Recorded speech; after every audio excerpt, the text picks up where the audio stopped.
بسم الله الرحمن الرحيم بديع السماوات والأرض وإذا قضى أمرا فإنما يقول له كن فيكون.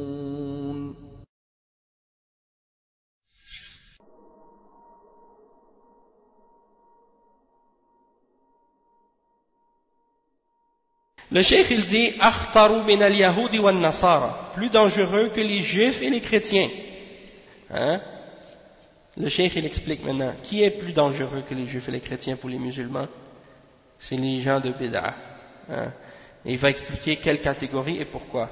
Le cheikh il dit dararu ahli al-bid'i al-mukaffirati al-mudillah ala al-muslimina a'zamu min darari al-yahudi wa nasara fa inna ha'ula'i al-mubtadi'ah يفسدون القلوب ابتداء أما اليهود والنصارى وأهل الحرب لديار المسلمين ففسادهم للقلوب لا يكون إلا تبعا وفساد اليهود والنصارى ظاهر لعامة المسلمين وأهل البدع فإنه لا يظهر فسادهم لكل شخص.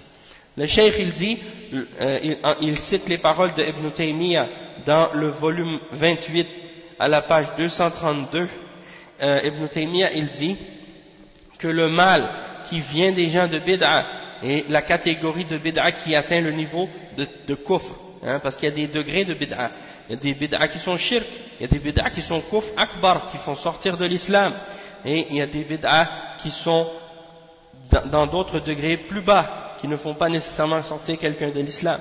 Donc, la catégorie des gens de bid'a qui sont dans la catégorie de kufr, hein, et bien cette catégorie de bid'a, et des gens qui suivent cette catégorie-là, comme les Jahmiyyah par exemple, et bien ceux-là, ils sont plus dangereux pour les musulmans que les juifs et les chrétiens. Pourquoi? Parce que ceux-là, ils corrompent le cœur directement. En partant, ils commencent par le cœur et ils commencent à corrompre le cœur avec leur bid'a et avec leur shubuhat et les doutes qu'ils essaient de lancer sur les musulmans. Tandis que les juifs et les chrétiens et les gens qui viennent faire la guerre contre les musulmans, comme les colonisateurs et les envahisseurs, ainsi de suite, parmi les kuffars, hein, leur danger,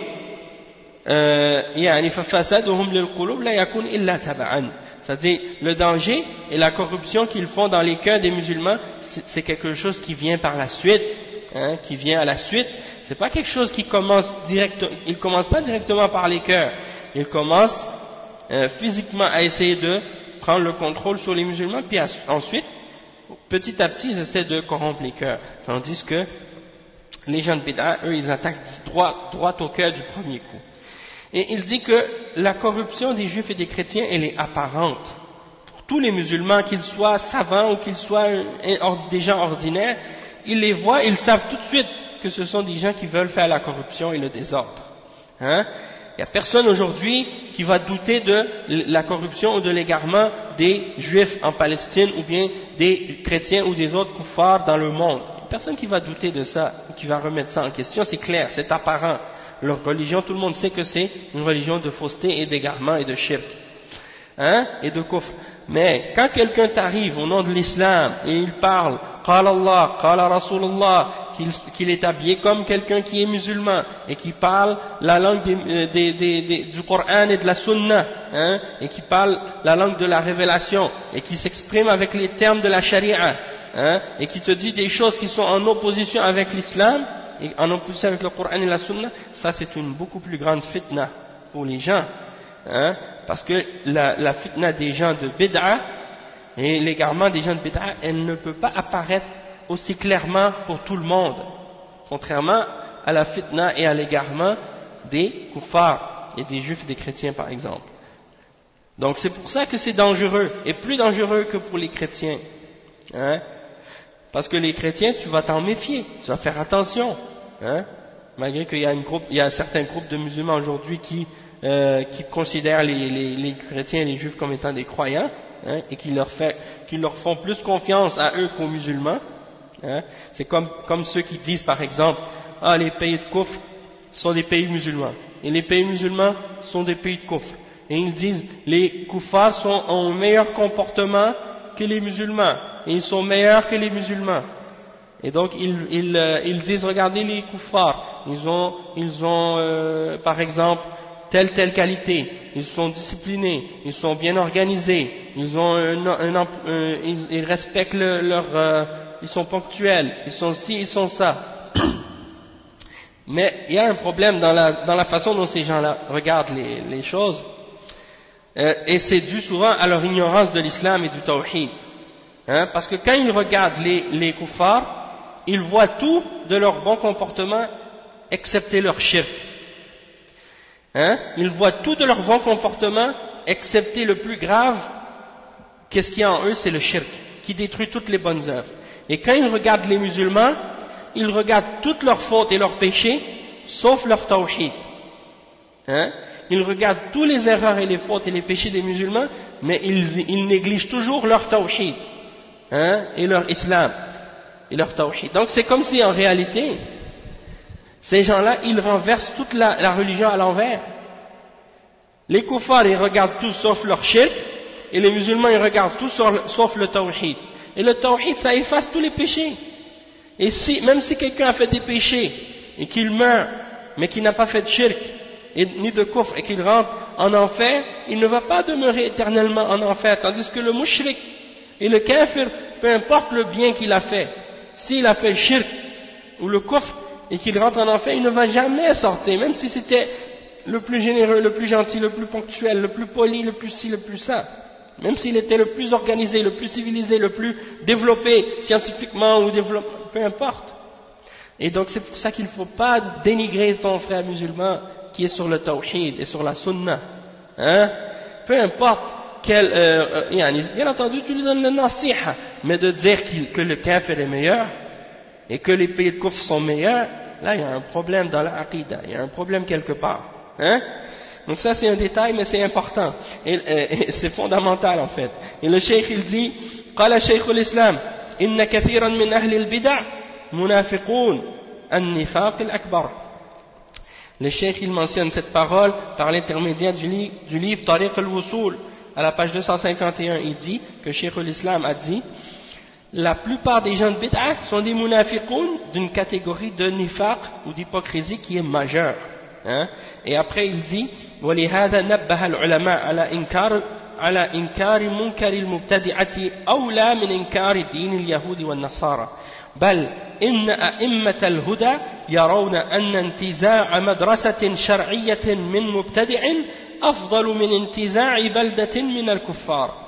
قال شيخ الإسلام ابن تيمية رحمه الله من الحكايات المشهورة التي بلغتنا أن الشيخ أبا عمرو بن صلاح أمر بانتزاع مدرسة معروفة من أبي الحسن الآمدي وقال أخذها منه أفضل من أخذ عكا. انتهى كلامه.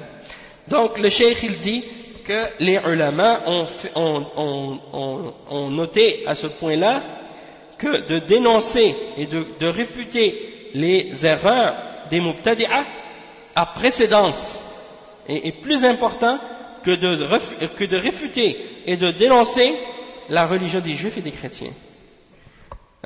Comme pour les raisons qu'on a expliquées tout à l'heure, que leur danger est plus grand pour les musulmans que le danger des kuffars et des juifs.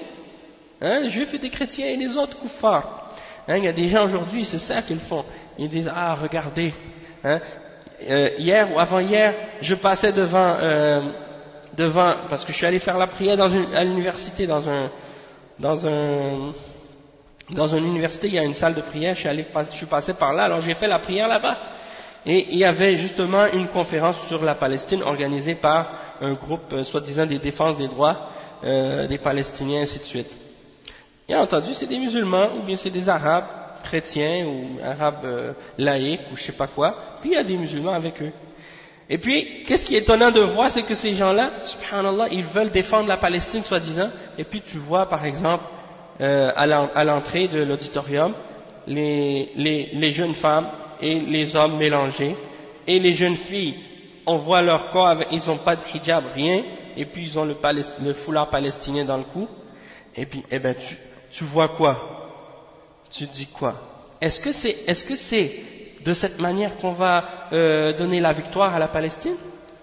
En faisant le tabarruj, en faisant l'irtilat, en suivant les voies et les modes de vie des juifs et des chrétiens, on va avoir la victoire en Palestine et qu'on va reprendre la Palestine en désobéissant à Allah subhanahu wa ta'ala? Tu veux aider tes frères en Palestine et tu désobéis à Allah pour le faire? Quelle logique? Où est-ce qu'elle se tient cette logique? Hein? Tu ne peux pas les aider de cette manière. La façon dont tu veux aider les Palestiniens, tu veux aider les musulmans en Palestine, tu veux aider la cause de tes frères en Palestine, commence par appliquer sur toi-même l'islam, le Coran et la sunna et le tawhid, et à obéir à Allah et à t'écarter des péchés. Et ça, c'est la meilleure manière comment Allah va donner la victoire aux croyants. Parce que Allah dit وَمَا النَّصْرُ إِلَّا مِنْ عِنْدِ اللَّهِ. La victoire, elle ne vient pas de ton nombre, elle ne vient pas de ta force, elle vient uniquement d'Allah subhanahu wa ta'ala.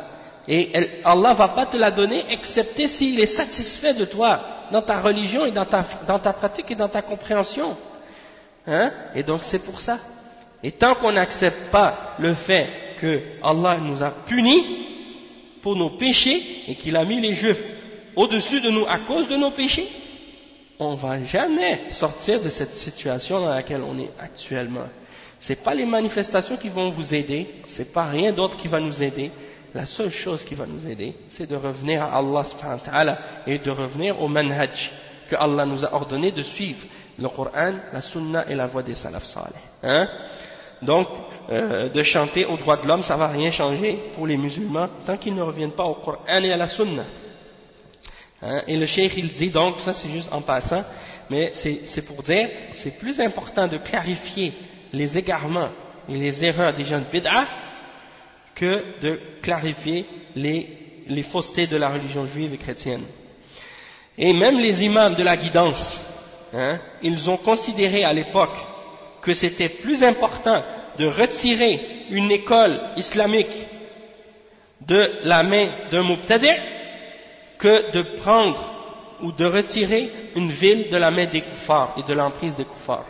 Donc ils considéraient que d'enlever une école musulmane de l'emprise des gens de bid'ah, c'était plus important pour eux que d'enlever une ville de l'emprise des kuffars. Et il mentionne à ce sujet-là un exemple. قال شيخ الإسلام ابن تيمية dans Naqd al-Mantiq à la page 156, il dit, parmi les paroles qui ont été rapportées, qui nous ont atteints, qui sont très célèbres, il y a la parole de Abu Amr ibn Salah. Abu Amr ibn Salah, c'est un des premiers qui a écrit un livre sur Mustalah al-Hadith. C'est un des premiers qui a écrit sur la science de Hadith. Un des premiers ulama qui ont catégorisé et clarifié les catégories de Hadith. Il a dit, ce cheikh ibn Salah, rahimahullah, d'enlever l'école, une école qui était connue, des mains de Abu al-Hassan al-Amidi, qui faisait partie des gens de Kalam, c'est plus important que de reprendre la ville qui s'appelait Akka. Donc, d'enlever cette école de la main des Mubtadi'a, d'enlever l'école dans les mains de Abu al-Hassan al-Amidi, c'est plus important que de reprendre la ville de Akka. Et donc ça c'est pour nous faire comprendre. Et le cheikh dit waqala Hamid al-Fiqi, Cheikh Hamid al-Fiqi, il disait dans la note de bas de page en bas à propos de cette parole là, il dit ay min al-ifrinj ayyam ihtilalihim li ba'd bilad al-Sham wa Misr fi al-mi'at as-sadisa. Donc il dit, il a expliqué, il dit c'est plus important que de reprendre la ville de Akka des mains des kuffars à l'époque de l'invasion de certaines villes de la Syrie et de l'Égypte dans le VIe siècle. Donc c'est pour faire comprendre dans les années 600. Donc ça c'est pour faire comprendre le danger de reprendre de laisser les gens de bid'ah, c'est plus grand que le danger des kuffars juifs et chrétiens et ainsi de suite. Et le cheikh il dit ensuite وقال شيخ الإسلام في سياق رده على غلاة الصوفية فهذه مقالات وأمثالها من أعظم الباطل وقد نبهنا على بعض ما به يعرف معناها وأنه باطل والواجب إنكارها فإن إنكار هذا المنكر الساري في كثير من المسلمين أولى من إنكار دين اليهود والنصارى الذي لا يضل به المسلمون.